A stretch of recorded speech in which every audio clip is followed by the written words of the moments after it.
Good morning, ladies and gentlemen, and welcome. On behalf of the Institute of Chartered Accountants of Sri Lanka, it gives me great pleasure in welcoming you to the Economic Dialogue, IMF and Beyond, organized by the Institute of Chartered Accountants of Sri Lanka. We've not had a very good period in the last 2 to 3 years. It was not just the pandemic, but it's also been an economic crisis, an unprecedented one at that. And now, while we are emerging from that quagmire, we would like to see Sri Lanka emerge to develop a clear roadmap for its economic recovery.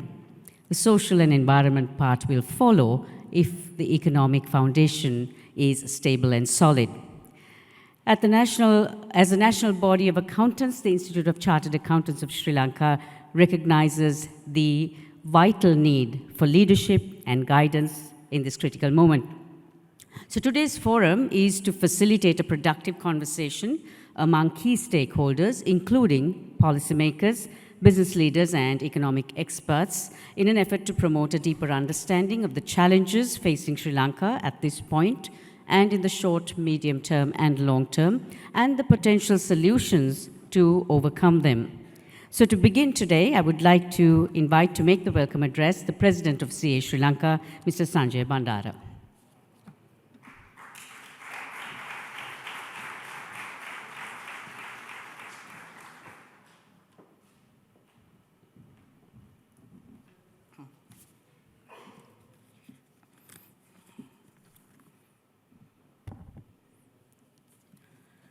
Honorable Ranil Wickremesinghe, President of the Democratic Socialist Republic of Sri Lanka, Honorable Ranjit Siamalapitiya, State Minister of Finance, Honorable M.U.M. Ali Sabri, Minister of Foreign Affairs, Honorable Kanchana Wijesekara, Minister of Power and Energy, Mr. Sagala Ratnayaka, Senior Advisor to the President on National Security, Honorable Iran Virkamaratna, Member of Parliament representing SJB, Honorable Harsha De Silva, Member of Parliament representing SJB, Honorable M.A. Sumanthiran, Member of Parliament representing ITAK, Mr. Mahinda Siriwadana, Secretary to the Treasury, Dr. R.H.S. Samaratunga, Senior Economic Advisor to the President, Mr. Deshal Dimel,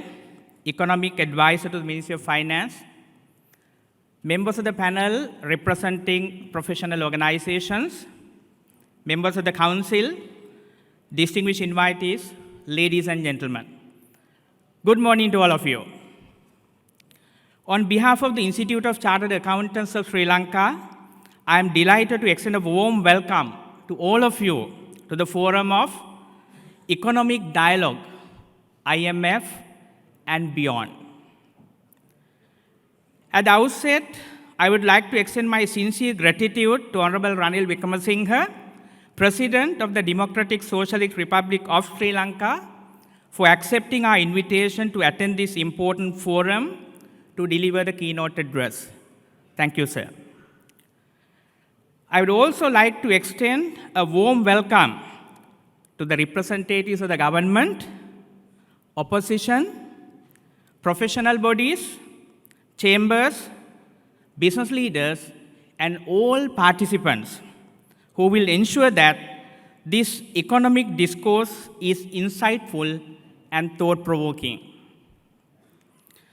CA Sri Lanka has made a significant and long-lasting contribution to the country for more than 64 years. As a professional body, we have always taken the lead to play a critical role in not only disseminating thought leadership, but also in organizing forums like this to discuss and debate on national issues and matters pertinent to the business community. This economic discourse, therefore, is part of our proactive efforts to engage the government, opposition, professional community, and chambers in a constructive dialogue on a single platform. Recently, we requested for a meeting with Honorable Ranil Wickremesinghe to discuss pressing issues faced by the people, including the professional community, in relation to taxation, reforms, corruption, and matters pertaining to reducing expenditure. We received a positive response to our request from the Presidential Secretariat. Therefore, as an independent body, and having understood the importance of such a discourse, we decided to hold an open forum by bringing together all parties, including the state, opposition, professional bodies, and chambers, for a vibrant discussion. This is how today's economic forum came about. Our ultimate aim here is to facilitate an open discussion with all the stakeholders so that everyone has a better understanding of it. We hope that this constructive debate will help all of us to understand the roadmap for recovery and Sri Lanka's way forward. In conclusion, I would also like to take this opportunity to thank Mr. Dinesh Wirakkodi, Chairman of the Board of Investment, Mr. Ruwan Wijewardena, Senior Advisor to the President, and Mr. Danushka Ramanayaka, Director of the President Media Unit, for their support in organizing this event. Thank you very much.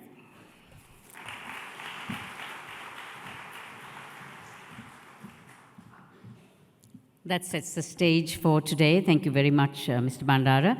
May I now invite the State Minister of Finance, Honorable Ranjit Siyamalapitiya, for his address.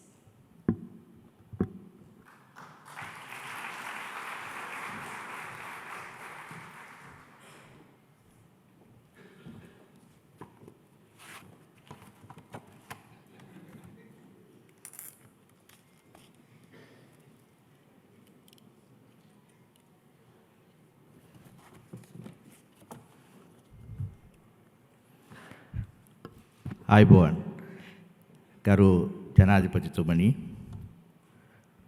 ගරු විදේශ අමාත්‍යතුමනි බලශක්ති අමාත්‍යතුමනි ජනාධිපති ජ්‍යෙෂ්ඨ උපදේශක සාගර රත්නායක මැතිතුමනි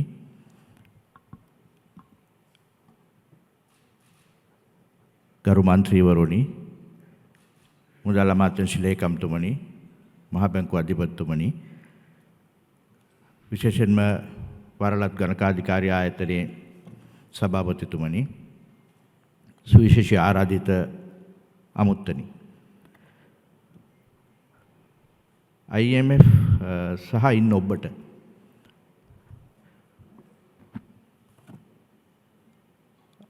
යන්නට ප්‍රථම වචන කිහිපයක් අපි අපිට වෙච්ච දේ කතා කළ යුතුයි කියලා මම කල්පනා කරනවා. ඇයි අපිට මෙහෙම වුණේ? අපි ද්විත්ව හිගයක් සමග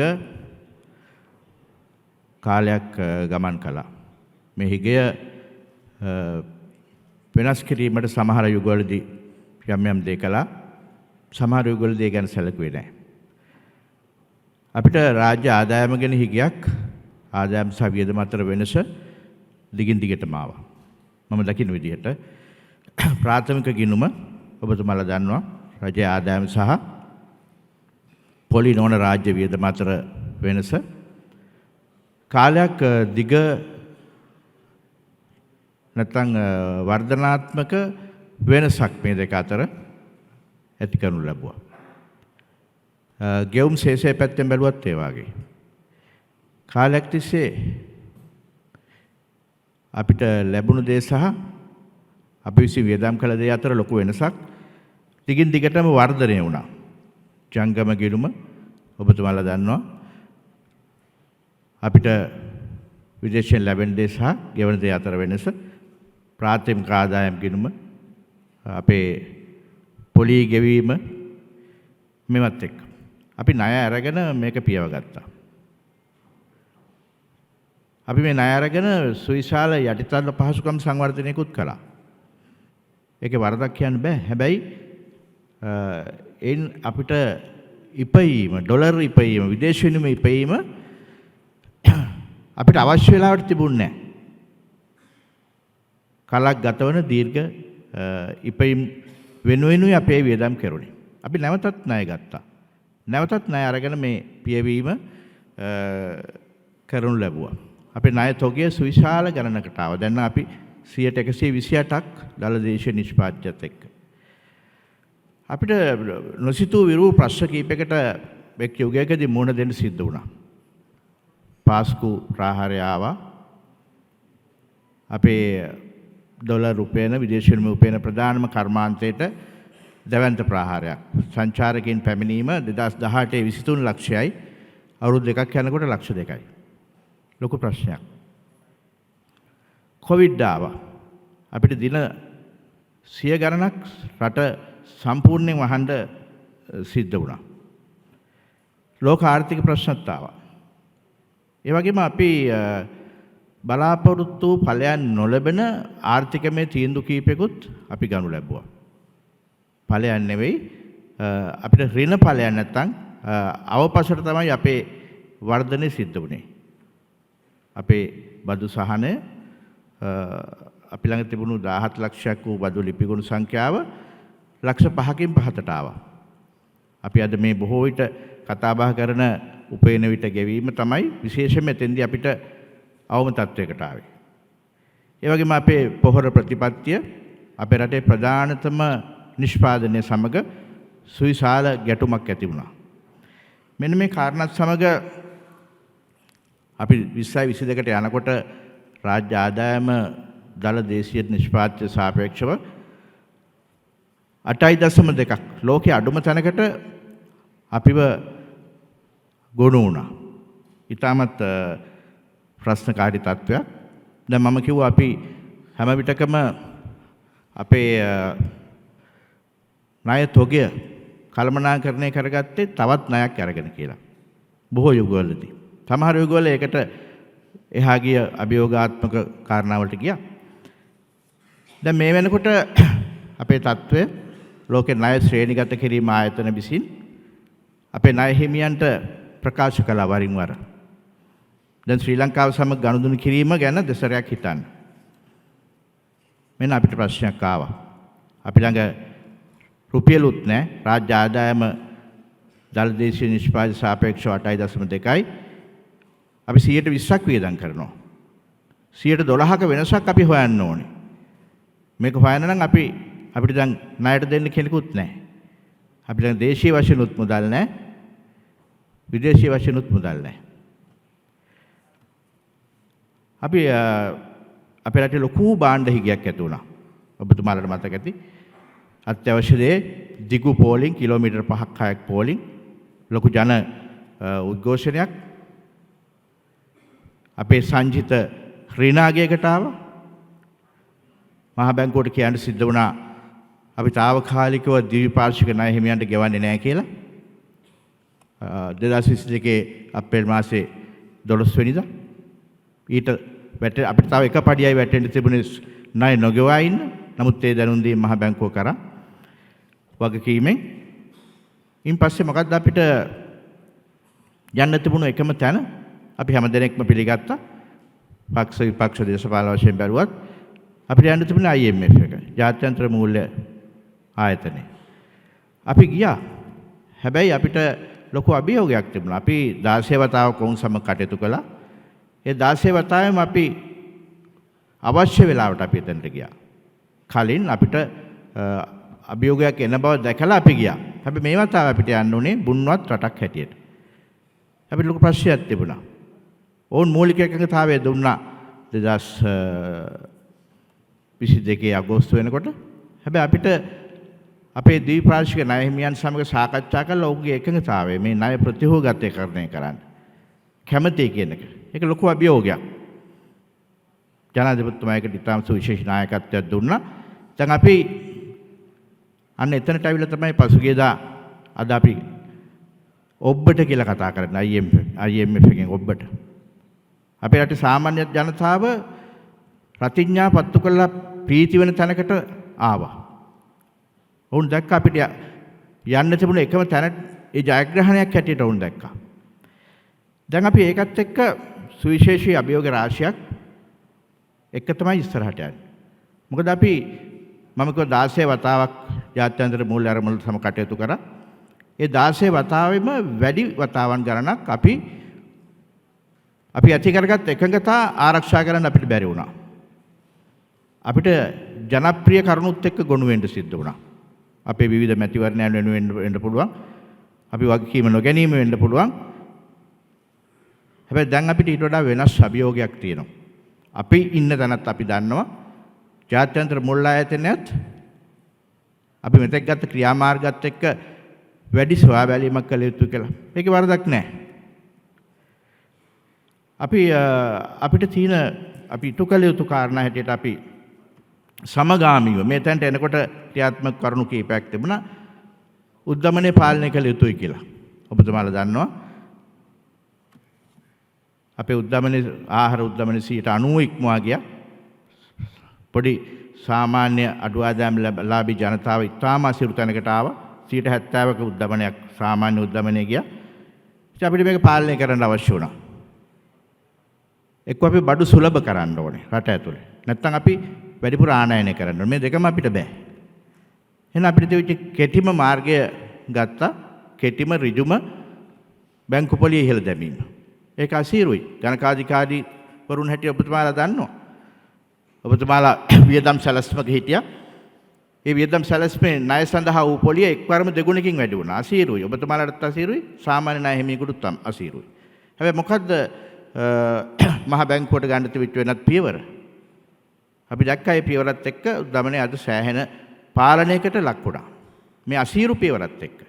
අපි ඒක තවදුරටත් ත්‍යා යුතු වෙනවා යම් කාලයක්. රාජ්‍ය ආදායම වැඩි කරගත්තා. 8.2ක අපිට ඉන්න බෑ. වැඩි කරගැනීමේදී ප්‍රශ්න දෙකක් අපිට තිබුණා. එකක් අපි වක්‍රබදු වලින් තවදුරටත් යනවාද අපි ටිකක් වැඩි කරගත්තා. හැබැයි අපිට වගකීම ඍජු බදු වැඩි කර ගැනීම. උපයනීට බදු වලට ගියා.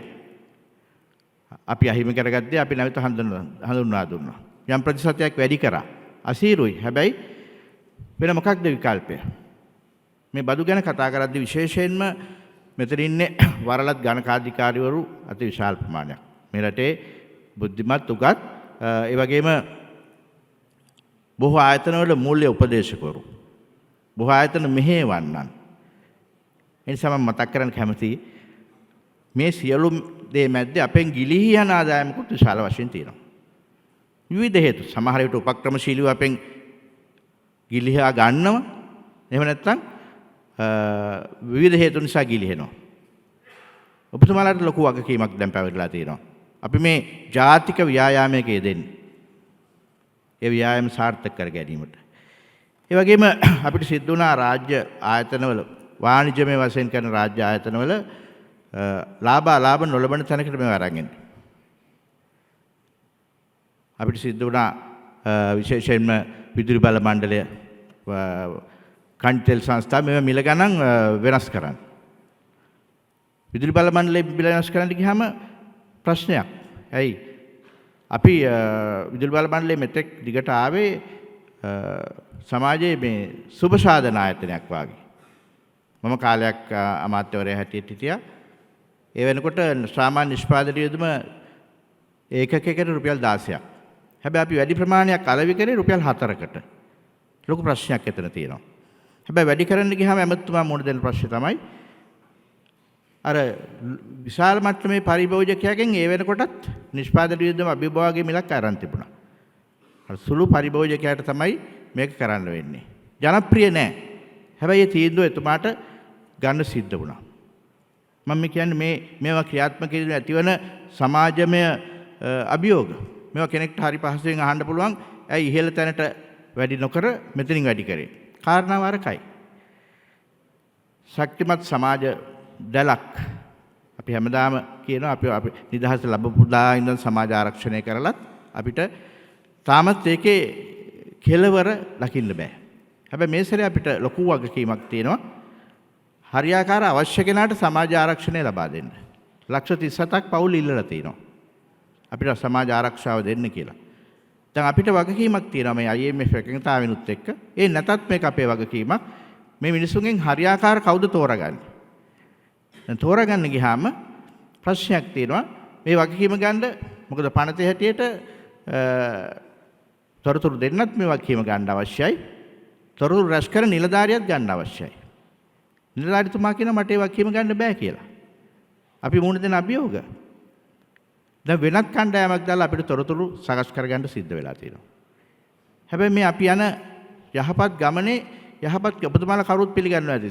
රජයේ ආධාරයක් දෙන්නව නැත්නම් අවශ්‍ය කෙනාට. හැබැයි ඒක තෝරාගන්න ගියාම ප්‍රශ්නයක්. හැබැයි ඒ ප්‍රශ්නෙට මුහුණ දීලා අපි ඒක ක්‍රියාත්මක කරගෙන යනවා.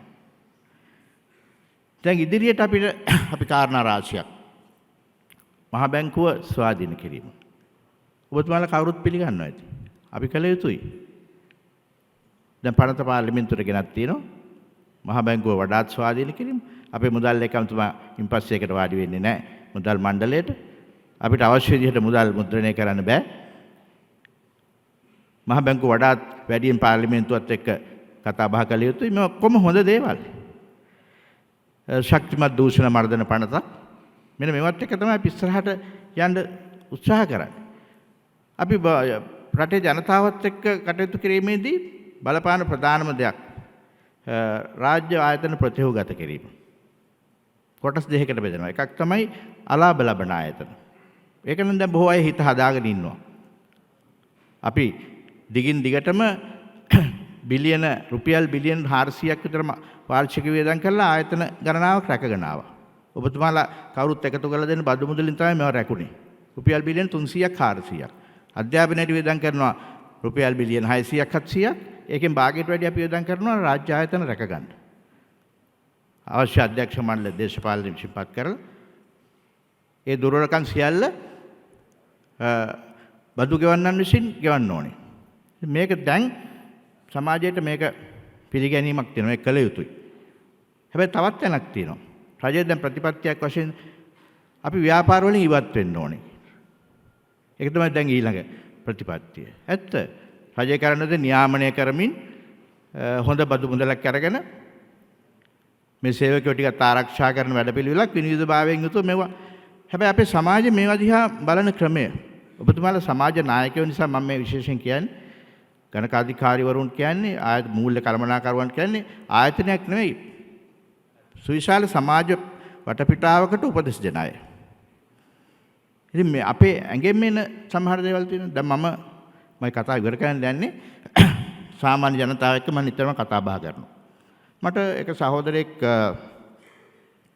පසුගියදා කියනවා එමතුමා අර මේ හොඳට තියෙන ඉස්පිරිතාලෙත් විකුණන්න නේද යන්නේ ලංකා රෝහල ගැන.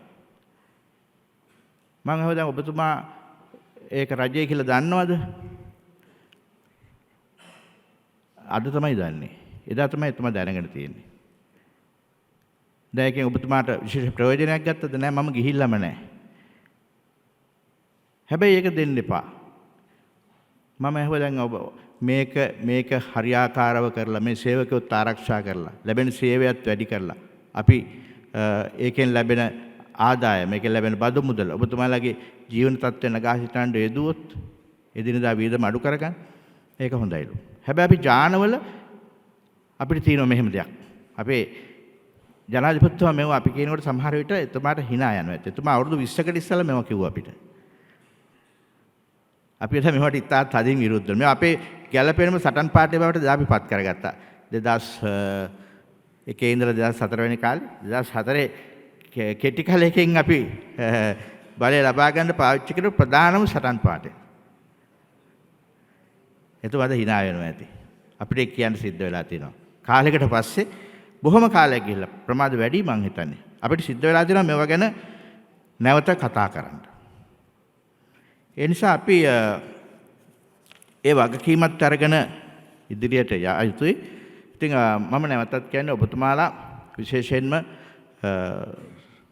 ගණකාධිකාරිවරුන් කියන්නේ විශේෂයෙන් වරලත් ගණකාධිකාරිවරු අති දක්ෂ මූල්‍ය කළමනාකරුවන් පිරිසක්. අපි විශ්වවිද්‍යාලයන් කාලවල වරලත් ගණකාධිකරණ විභාගයෙන් චාටඩ් ගොඩ දාගත්තා කියලා කියන්නේ කාලේ ඉතාමත් විශිෂ්ට දක්ෂයෝ හැටියට අපි දකිනවා. අපිට බැරි වුණ දේවල්. අද දක්ෂයින්ට ලොකු වගකීමක් පැවරලා තියෙනවා. ජනාධිපතිතුමා මේක විස්තරාත්මකව කියාවේ. අසීරු ගමනක් අපිට මේ රට හැබෑවට නගා සිටවන්න අපිට අවශ්‍ය නම් අසීරු ගමනක් අපි ධෛර්යයෙන් යුතුව යා යුතු වෙනවා. ඒකට අපි සියලු දෙනාගේ හැබෑ අවංක කැපවීම විපක්ෂ සහෝදරවරුත් මෙතන ඉන්නවා. ඒ බොහෝ දෙනෙක් මේක දිහා හොඳ ඇහින් බලනවා කියලා මම දකිනවා. ඒ නිසා අපි කැපවීම කළ යුතුයි. ඔබතුමාලා තමයි අපිට විශේෂයෙන්ම ආදායම හොයලා දෙන්නේ. ඒ ප්‍රධාන ආයතනවල. ප්‍රධාන ආයතන කිහිපයක් තමයි අපේ රටේ මේ මුළු බදු ආදායමෙන් 50%කට වැඩිය ලැබෙන්නේ ඔබතුමාලා කළමනාකරණය කරන ආයතන වලින්. ඒ නිසා මේ සියල්ල පිළිබඳ යහපත් ඇසකින් ධනාත්මක ඇසකින් මේ අවශ්‍ය ධෛර්යය අපි සියලු දෙනා ලබාගත් එක්ක ඉටු කළ යුතු සංග්‍රාමයක අපි ඉන්නේ. අන්නේ සඳහා විශේෂයෙන්ම අද මම හිතන්නේ මේ වෘත්තීමය කණ්ඩායමක් සමග කරන පළවෙනි සම්මන්ත්‍රණය මේ IMF එකඟතාවයෙන් පස්සේ මම හිතනවා ඉතාම අත්‍යවශ්‍ය වැදගත්ම වෘත්තීමය කණ්ඩායමක තමයි අපි සාකච්ඡාව කරන්නේ. ඒ සභාපතිතුමාට මම ස්තුතිවන්ත වෙනවා. ඒ වගේම ප්‍රාර්ථනා කරනවා මේ සාකච්ඡාව ඉතාම සඵල සාකච්ඡාවක් වේවා. මේ අපි යන්න සූදානම්. ගරු ජනාධිපතිතුමා දැඩි අභියෝගයක් බාර අරගෙන යන ගමන සාර්ථක කරගන්න ඔබතුමාලා සියලු දෙනාටත් හොඳ කොටස්කරුවන් වෙන්න. මොකද අද මෙතන වාඩි වෙන තව මොහොතකින් මේ කණ්ඩායම ඔබතුමාට අවශ්‍ය බොහෝ ප්‍රශ්න අපිට වඩා හොඳින් උගත් කණ්ඩායමක් විසඳා දේවි. ඒ විසඳුමුත් අරගෙන ආයතනයට සමාජයට හොඳ පණිවිඩයක් ගෙනියන්න ඒක ක්‍රියාත්මක කරන්න ඔබතුමාලා සියලු දෙනාට ශක්තිය ධෛර්යය ලැබේවා. බොහොම ස්තුතියි.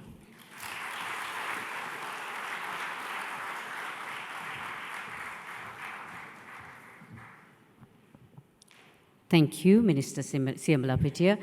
In synopsis, just to mention for those of you who did not understand, who do not understand Sinhalese, just giving you a synopsis in English. And in fact, there are transcribers, if you like. If you just put your hand up, we can get that for you too. It's in all 3 languages on the different channels. Just raise your arm if you need a transcriber. So just over there. In synopsis, it was the policy of borrowing from Peter to pay Paul, basically bad fiscal management, bad fiscal policies that put us in the eye of the storm. The challenges seemed insurmountable, but there was a plan, and the plan involved ensuring that Sri Lanka raised herself up from the mire. Wheels were set in motion, and currently inflation is reducing. These were the priorities that were put in place. Restructuring debt, restructuring SOEs, ensuring that cost of living is reduced and that exports are improved in numbers, in volume, as well as in quality and quantitatively. And right now, those plans are in place and we keep moving forward. Thank you very much, Mr. Minister. It's now my pleasure to invite to address each of you collectively to make the keynote address the Honorable Ranil Wickremesinghe, President of the Democratic Socialist Republic of Sri Lanka.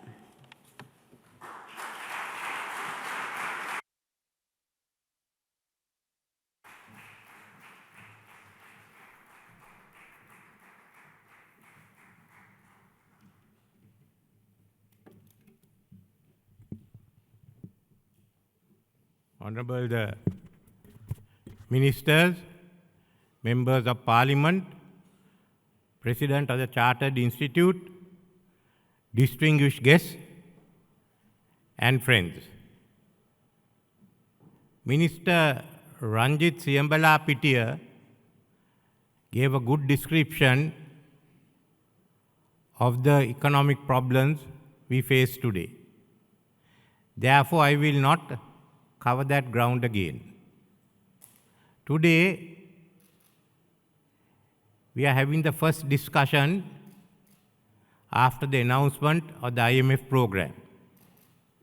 It's being held in a hotel which is a symbol of our first commercial economy, the plantation economy. The British are the ones who carried the transformation from a feudal economy to a commercial economy. The first ventures in coffee collapsed, and then came the big transformation of tea, rubber, coconut, and the development of the other industries, services, and of the Colombo port. And this is a symbol where people would come here and discuss issues, firstly the Britishers, later on the Sri Lankans. So that generation in 50 years created a new economy. Now, after independence, the task has come on us, that came on us to continue that work. We have done so well that today our poverty line, people living below poverty, has increased from 12.5 to 25% of the population. There are people who skip one meal. There are 500,000 who have lost their jobs. Many small and medium enterprises on the verge of collapse. What happened? Who's responsible? But answer, not I, sir, but Red Cap will not do. All of us are responsible for the situation we are in today. We must remember that. All of us here, whether we are the politicians, whether we are the business community, whether we are the professionals, whether we are the trade unions, whether we are the civil society, and more than others, whether we are the media, or we are the government administrators, we cannot run away from that responsibility. We must all bear that. If we still continue pointing fingers at each other, we will not succeed. But what matters to us is not merely the IMF program, but also what comes beyond that. What we have to do now is ensure that the next generation will live in a prosperous society. That's all that the government is seeking to do. The start is difficult, as the minister explained, but nevertheless we have to go along. We cannot by any means move away from it. What is our task? It's not merely to stabilize the economy, but to ensure growth, to grow in this new global economy, and to go ahead. These are facts that we can't get away from. If we are to do this, we must remember that one of the biggest issues that held back our growth is the ethnic issue. We have to think as Sri Lankans. We cannot divorce that issue from the economic issues. There are two E's, as I can see it. And we have to address both those issues. I am not dealing with that issue now. This is not the time or the place. But nevertheless, we have to decide, we have to acknowledge it. Secondly, how do we carry on our discussions at this crucial moment? We are a democracy. Open debate is useful, and it's good that we have members representing government and opposition, the business community, the professions, but we have to discuss and debate these issues. And discussion must take place in the halls of discussion from Parliament downwards, not in the streets. That type of agitation is no longer suitable for a country and goes on development. But the decision is ours to take, not for the government to enforce. We can only ensure law and order. But otherwise, where do we hold our discussions? That's the second issue. So it's from here that we have to go forward. I will not deal with the details of the IMF package. As you all are all aware, it has many, in addition to what the Honorable State Minister said, there are also other important objectives. It will bring about a significant revenue-based fiscal adjustment based on progressive tax reforms to raise Sri Lanka's revenue to GDP ratio. It's a progressive one so that we gradually reduce the tax burden on the poor who has to bear the brunt of the VAT system.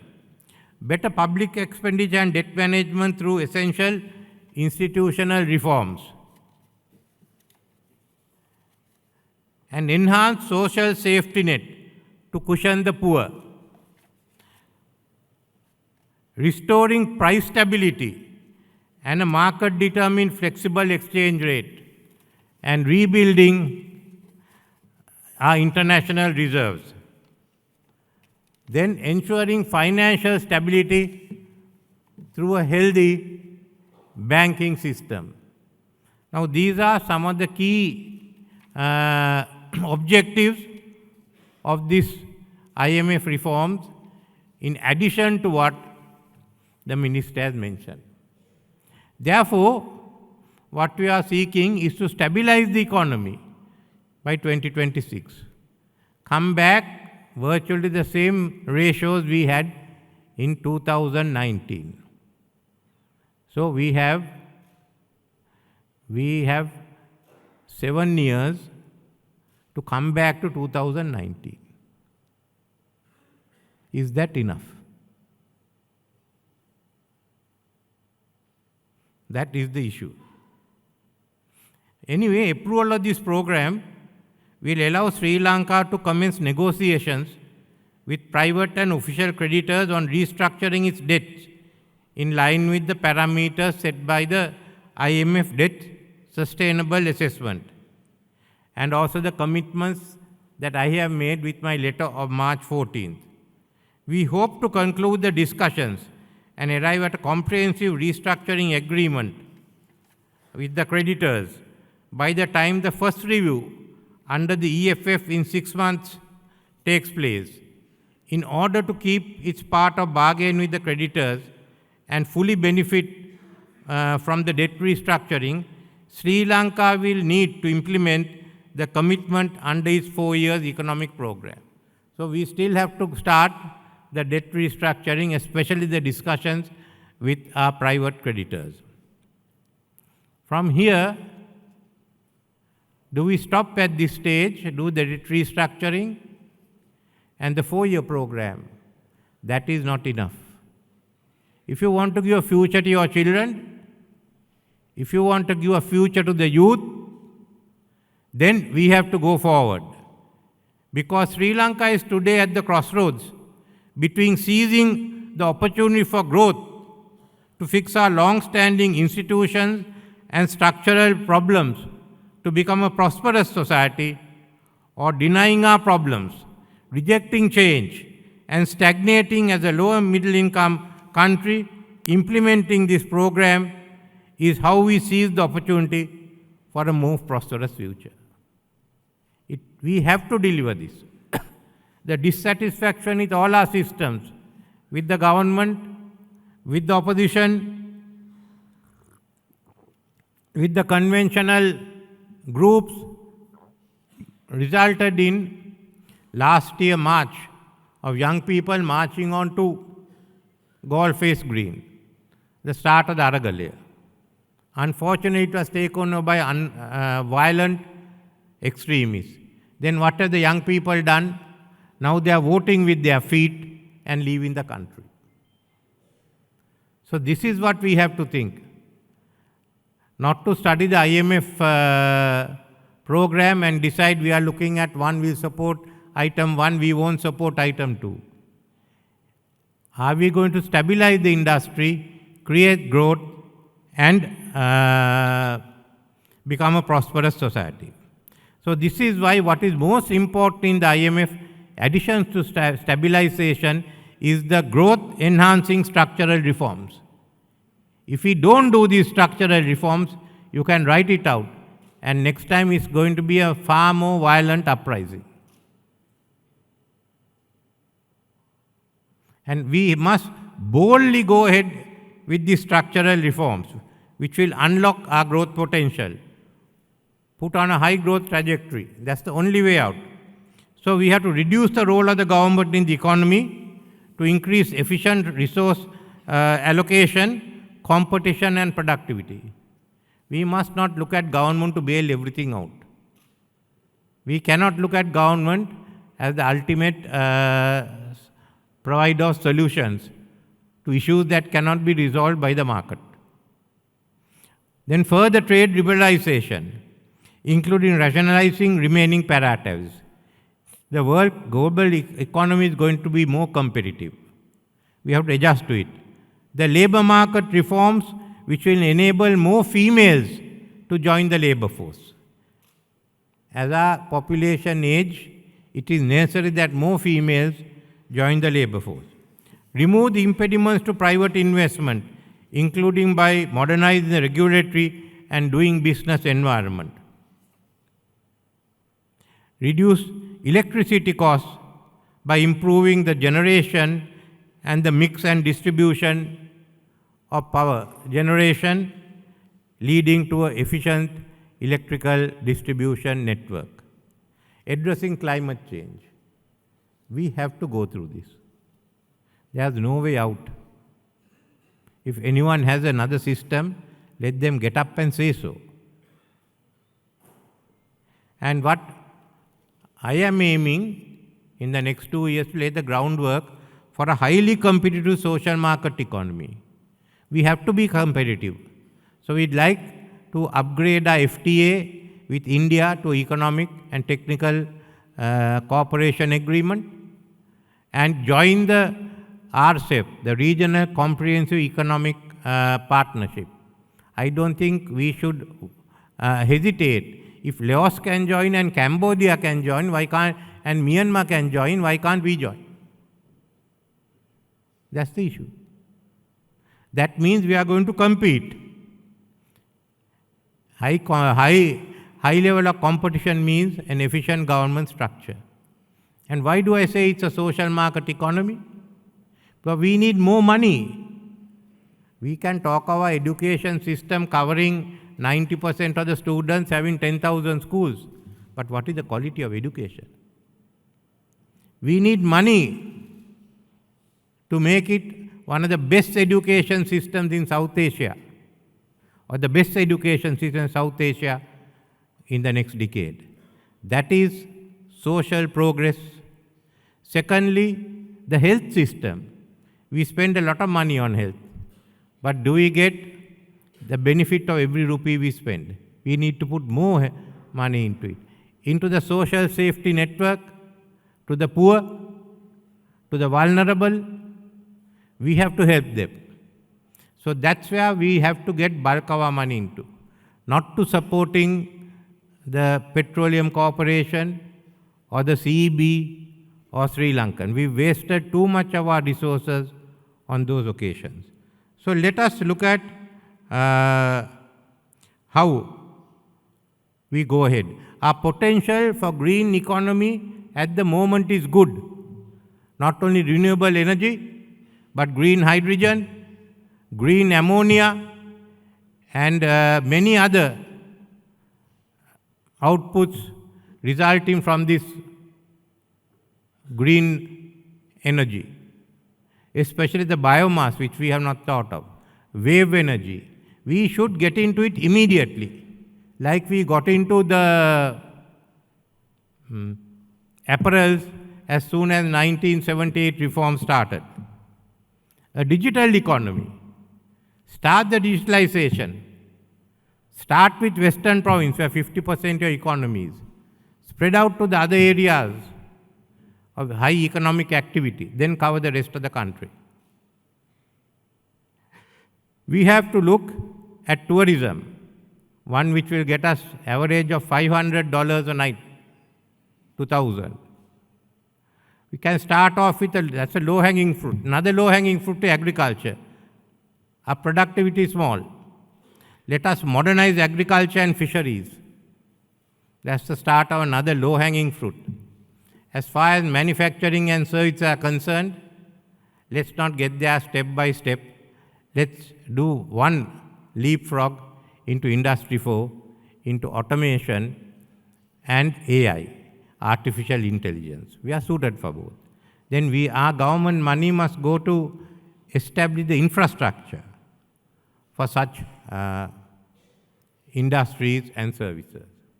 These but some that I can think of. You all can think of more.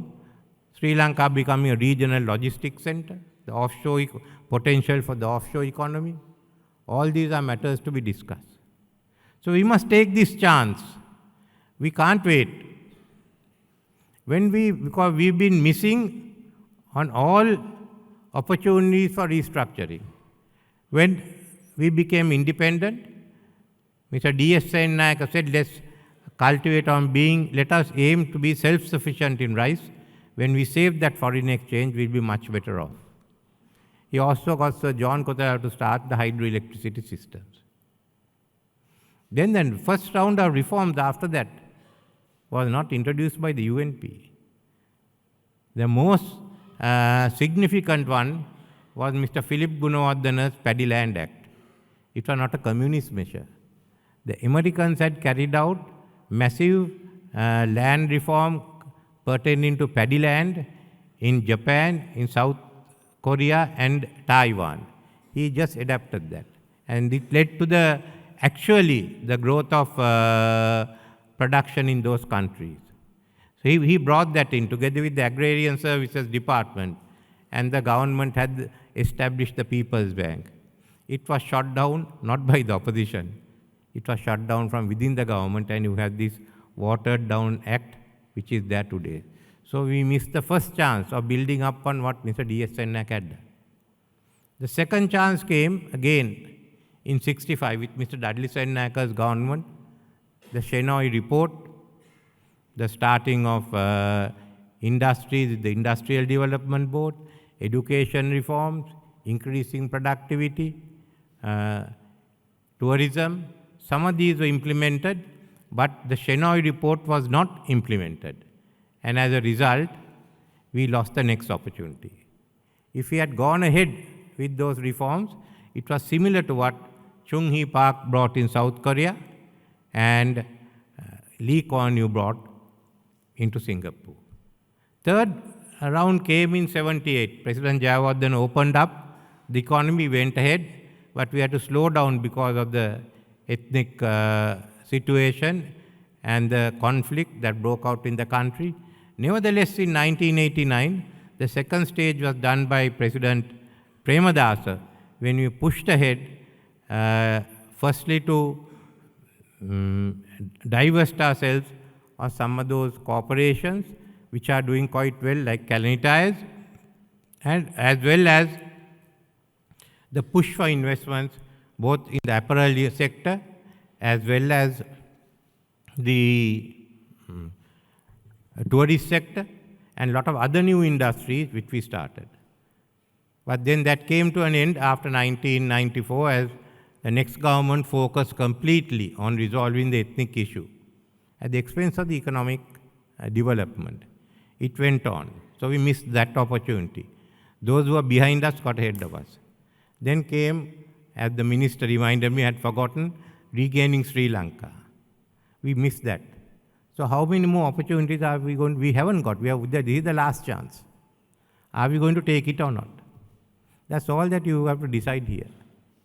The details you can work out. We have a 6-month review, another 6-month review. But what is in the IMF program, we have to go ahead. But on what we have to, on the growth program, yes, we can discuss that further. And once I bring for, once the debate on the IMF program is over and the resolution is put to vote, thereafter we put out a sketch or a white paper on how the growth should take place. And I'd like the National Council of Parliament to be engaged with the government and for all of us to engage the rest of the sectors of society in determining what our future is going to be. So all I request of you is to make up your mind that we are going to grow. And this is the last chance, and let's press the accelerator to the floor. There's nothing else that we can do. And I ask all of you to join the government in this task we have undertaken. Thank you very much, and thank you for the Chartered Association for sponsoring this event.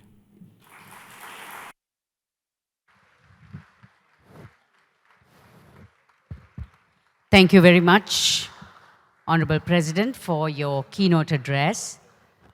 And we move into the panel discussion now and a Q&A thereafter. For the Q&A, may I request those who do want to send any questions up to any members of the panel at all. A QR code will be up on the screen. Please read the QR code, and once you are in the site, you can write in your questions and send it up. Our moderator will then address it to the relevant member of the panel. Our moderator for the panel discussion is Attorney at Law, a director of multiple listed and unlisted companies, and a renowned marketeer, Mohammed Adamali. I'd like to call him on stage first so that he can welcome our panel. From the panel representing the government, the Honorable Ranil Wickremesinghe, President of the Democratic Socialist Republic of Sri Lanka. Could we have Mr. President up on stage? The Honorable Ranjit Siambalapitiya, State Minister of Finance. The Honorable M.U.M. Ali Sabri, Minister of Foreign Affairs. The Honorable Kanchana Wijayasekara, Minister of Power and Energy. Honorable Dilum Amanugama, State Minister of Investment Promotion. Mr. Mahinda Sirivardhana, Secretary to the Treasury and the Ministry of Finance, Economic Stabilization and National Policies. Mr. Sagala Ratnayaka, Senior Advisor to the President on National Security and Chief of Staff. Dr. R.H.S. Samaratunga, Senior Economic Advisor to the President. Mr. Deshal Dimel, Economic Advisor to the Ministry of Finance. For the panel representing the opposition, may I request them to please sit on the left-hand side of the stage. When you face the stage, it will be on the left-hand side, please. The Honorable Eran Wickramaratne, Member of Parliament representing the SJB. Honorable Harsha De Silva, MP representing the SJB. The Honorable M.A. Sumandiran, Member of Parliament representing the Lanka Tamil Arasakachu. And we did invite the Honorable Kabir Hashim and also a representative from the Janata Vimukti Peramuna, but due to unforeseen circumstances, they cannot make it to today's event. For those members representing the professional bodies and chambers, please sit on the right side as you face the stage. Representing the Ceylon Chamber of Commerce of Sri Lanka, Mr. Vishko Vindasamy, Chairman. Chairman of the Joint Apparel Association Forum, Sri Lanka, Mr. Sharad Amaleen. Representing the Bar Association of Sri Lanka, Mr. Harsha Fernando. Representing the Sri Lanka Association for Software Services Companies, Chairman, Mr. Ali Ashik. Representing the Chartered Institute of Personnel Management, Sri Lanka, President, Mr. Ken Vijayakumar. The Sri Lanka Institute of Marketing President, Mr. Nuan Gamage, who represents SLIM. Representing the Women's Chamber of Industry and Commerce, Sri Lanka, Ms. Anuji De Silva, who is the chairperson. And that, ladies and gentlemen, forms our panel for today. And I now hand it over to Mohammed Adamali, who is our moderator.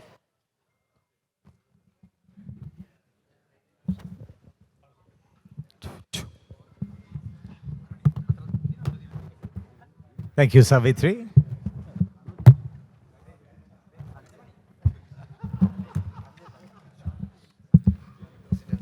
May I say at the outset that the size of this panel is representative of the numbers we have in Parliament.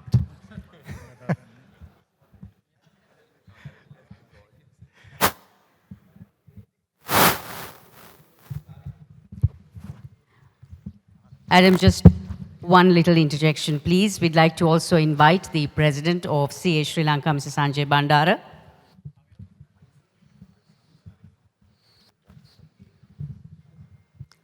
And Mr. Faisal Samat as well on stage.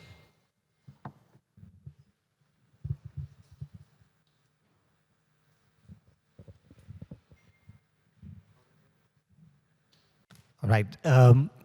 At the outset, let me very quickly set out the purpose and scope of today's session. I'll lay it out precisely in order to maximize the 90 minutes that we have for this segment. The purpose is not to make political statements or canvass political ideologies, and I say this not just to the politicians here, but specifically to the audience. The purpose is, in fact, to try and identify clarifications, answers, and generate intelligent responses for the serious concerns and doubts that we have in respect of how we as a nation are to move forward. We are hoping that this forum will provide some clarity and some detail rather than general surface level responses. Pardon me, panelists and audience, I reserve the right to intervene in the event any question or comment derails the objects and scope of this discussion, or if the question or comment is unreasonable in terms of time or goes outside the scope of the point under discussion. To start off, Your Excellency, honorable members of the panel and distinguished panelists, welcome to this panel, ladies and gentlemen. Mr. President, you set out and identified the scenario in your address. In fact, people have little confidence that we will rise from this abyss. And we believe also that in terms of communication, the state has not done enough to give us this confidence. There is talk of a 25-year plan, which most of us know little about. The youth of this country are fleeing the land, and the brain drain in the last year has been worse than in the worst years of the war. SME businesses are shutting down. General business sentiment is rock bottom. People are scarcely able to survive in the triple whammy of rising taxes, rising costs, and unemployment. Congratulations, sir, on securing the IMF Executive Board approval for the $3 billion loan. We understand from your Harvard interview that you plan to leverage this to raise more aid from our international development partners. In the context of the staggering foreign and domestic debt that we face today, is this reason for celebration? How much more are we planning to borrow? What will our external and domestic debt be in a year and 2 years' time? And is the IMF loan really digging us a deeper hole for ourselves with a false sense of utopia? I wonder, sir, if you might take the first question or hand it to someone in your team to handle.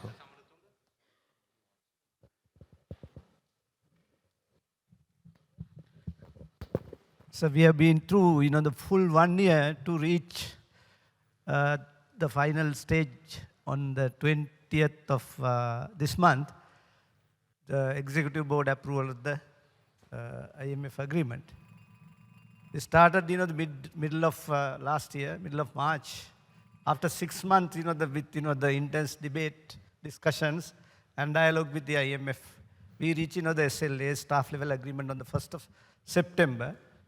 Then, with nearly 7 months, just less than 1 week, less than 7 months, we were able to come to the finality of the EFF with the IMF. In between, we were asked to comply with, implement, the certain prior action, 9 prior action of very serious, with the very serious reform content. And we have all done, the during this nearly 6-7 months. Now that in the discussion leading up to the 20th of March, the major difficult hurdle was to talk to our external creditors. First, somewhat easy task was to talk to Paris Club members.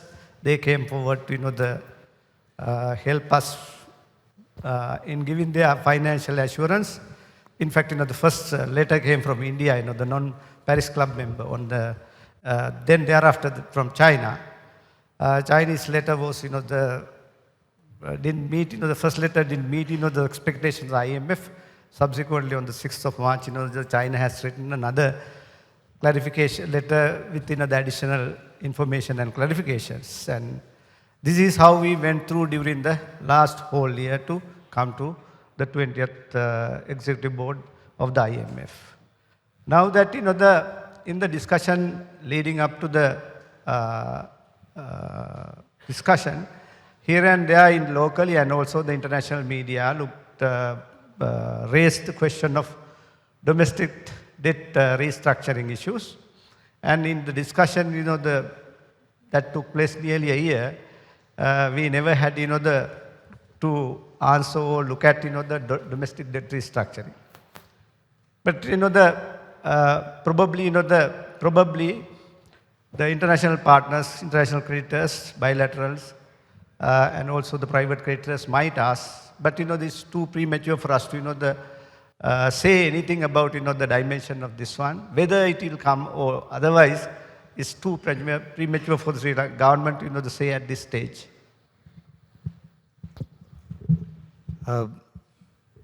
So just to gather from your response in terms of actual debt, where it will stand in terms of foreign debt and domestic debt in the next year and two, are you able to give us anything specific on that, Dr. Samartha?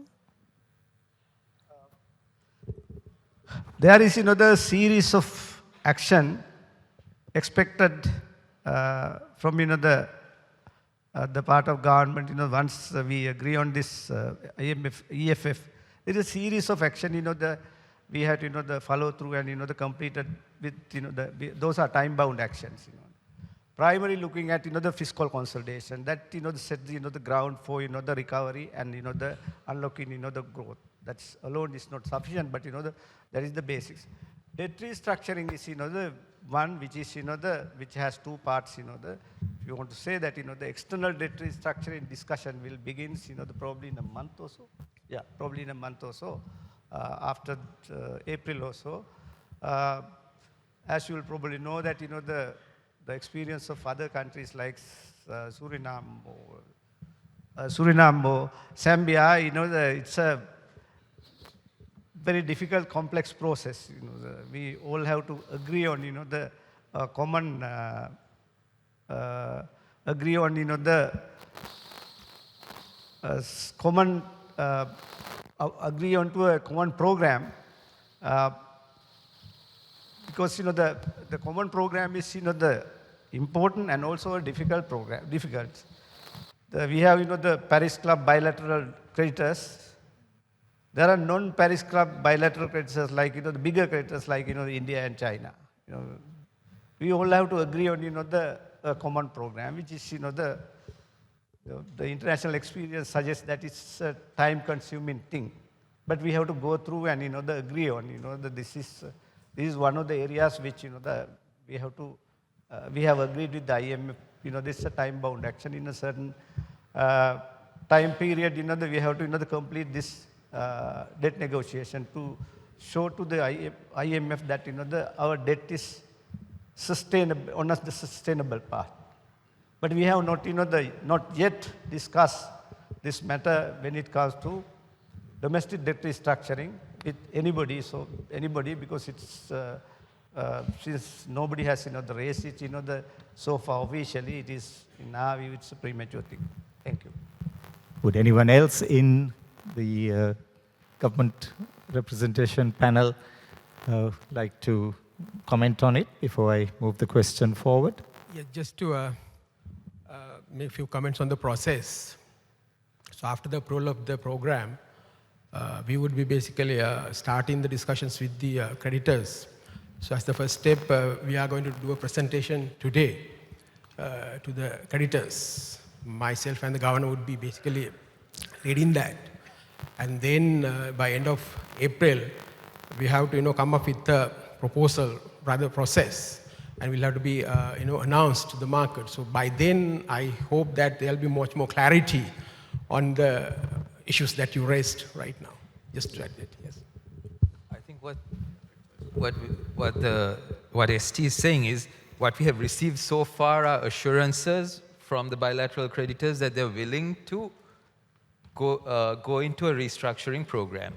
But what it is going to be has not still been worked out, and that is what he is going to start today. And he has a timeline for it.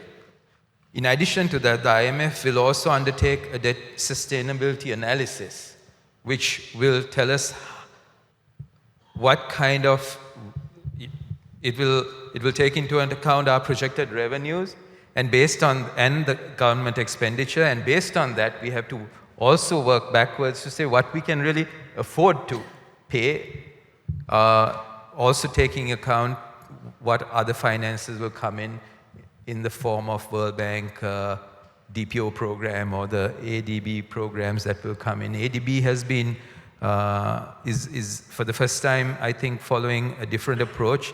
Their program is going to be budget support, which it has never done before, which is also going to be a huge plus for the next few years for us. So when you say budget support, the money comes into the Secretary to the Treasury, and it will be his responsibility to manage it.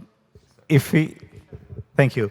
If we are to give confidence, especially to the younger generation, that they will have a future in this country, then an assessment of the level of debt that we are going to get into in the next few years is going to be, I believe, a critical factor. Dr. Harsha De Silva, do you have any observations on this, and would you like to make any comment with regard to that aspect of the question?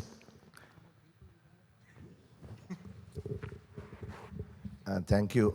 I mean, it's confidence that is being built with this whole program. I mean, we can't certainly continue to borrow and borrow and borrow more. We have to bring in investments, and this is a short-term solution that we have. So therefore, if after the restructure, I don't know, various people are saying various things about what the domestic restructure should look like. Some even have said yesterday that maybe we don't need one, depending on what the Chinese may offer.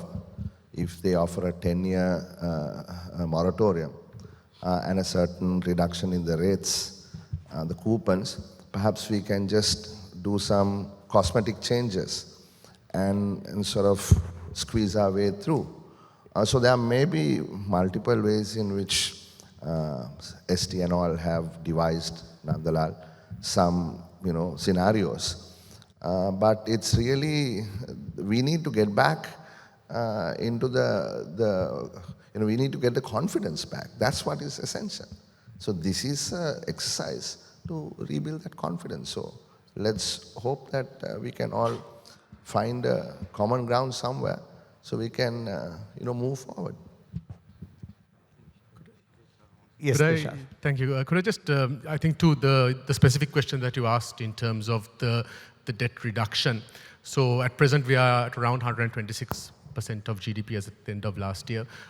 It's not going to be a reduction overnight. It's a kind of gradual process. So according to the IMF program, by 2032, in 10 years' time, we need to be down to about 95% of GDP as your debt stock. So that's the kind of pathway, and it's a gradual process. I think there is a debate in the country as to whether it makes sense to be taking on additional liabilities, additional loans, and how that's going to look. Now, I think as Dr. De Silva mentioned as well. In fact, that is the fear. That is the fear. The concern of the great majority is, are we going to borrow further, and how much more are we going to borrow? Exactly, which is why I said that it's not going to be a reduction overnight. It's a gradual process. The value of an IMF program is a lot more than the $2.9 billion of of actual cash that is provided. The value is the confidence that it unlocks. And it is through that confidence being unlocked that Sri Lanka is able to regain access to global markets, not just in terms of capital markets, but even for basic trade finance. Today, the cost of having opening an LC is significantly higher because of this lack of confidence. So this is a key step in terms of enabling that confidence to return. That will help us get greater investments in both in terms of fixed investments, in terms of portfolio investments, and that is what really gets required to recover the economic activity. So I would look at it at that kind of broader lens, and the debt restructuring, the fiscal effort that has been taking place in parallel, that is what will bring down debt over this gradual path over the next 10 years. So that going from 126% to 95% target over 10 years is really where that path is set at. Thank you. I don't know, Deshal, whether you want to also go in to the framework changes that the government will be making along with the IMF program that would increase to the confidence of investors coming in. I could touch on that if the Yes, moderator is please. okay. Absolutely. So I think that confidence is built in. So the IMF program is just 4 years. We know that. But what is important is that we built in a framework of legislations of institutions that are able to instill that confidence over the longer term. So just to take 2 examples for that. One would be the public finance management legislation that is being contemplated. That builds in certain types of fiscal rules that sets out targets in terms of what levels of deficit you can be at over a certain period of time. It builds in obligations on the Treasury to have greater transparency in terms of fiscal management, greater tools in terms of fiscal governance. All of that is very important in terms of building that greater confidence in the fiscal system that we have. Now, we all know that Sri Lanka doesn't have a good track record of implementation of legislation. We've had similar legislation since 2003, the FMRA. So it's important that legislation is combined with institutional independence. So for instance, that is where the central bank's independence, the bill that comes in adds value as well.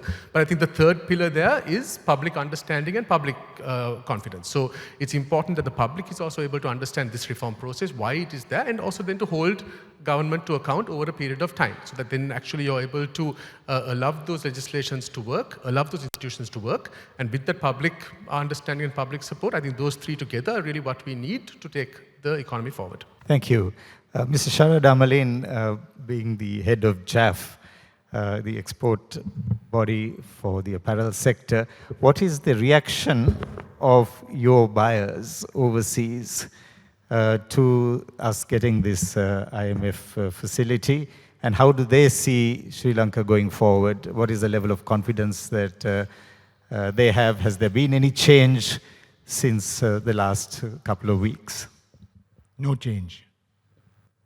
They are still dappling with a demand that is lower than what it was in 2019. But the confidence of the apparel industry has been the fact that we have continued right through COVID and through the economic crisis in the country to deliver, to work. And this was facilitated by the government, making us, giving us the status of essential services during COVID. I think the President will remember when he took over as Prime Minister, he sat with us, and the statement that he made was that we might have more dollars in our safes at home than what the Treasury has. We have come a long way, sir, from that particular time. I think it's important to take this opportunity to say a little bit more about the export industry. But the President did mention some of the points that I would have wanted to echo in this forum. And the fact is that Sri Lanka has to be, and so you made this statement, it is a export-led economy. That's what you told us, and that's what you said will be the way forward. You have continued to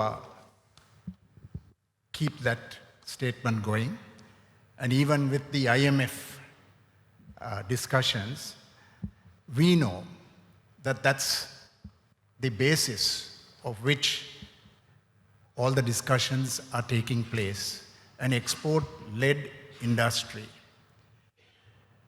And the word competitiveness is important. And I must say this, because you can have an export-led economy, but if you're not competitive, and if you're not relevant, you're history.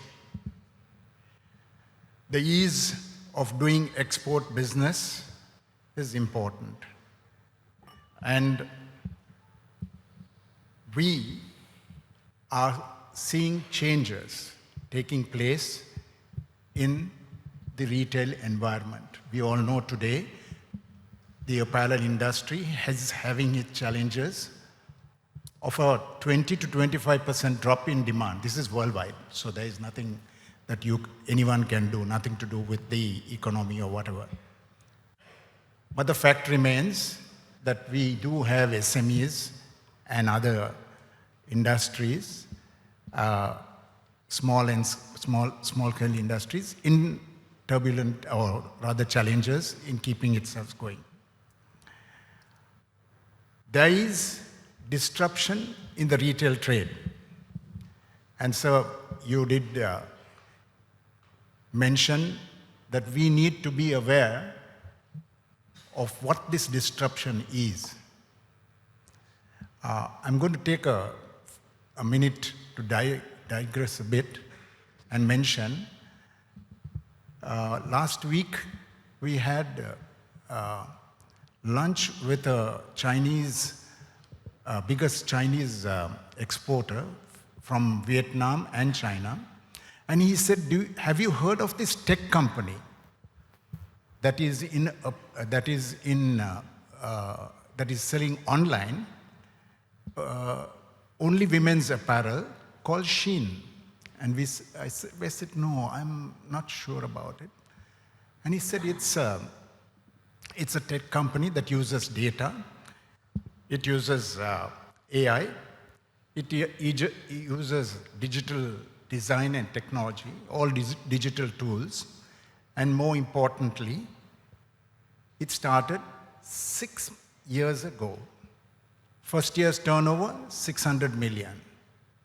5 years later, $20 billion. This is out of China. It only has 32 floors of all techies. It's like talking to Tesla or Google. All techies, they know jack shit about garments or apparel. But they're a $20 billion business in 5 years. So when we heard this, what did we think? Our apparel industry is history. That's one way of looking at it.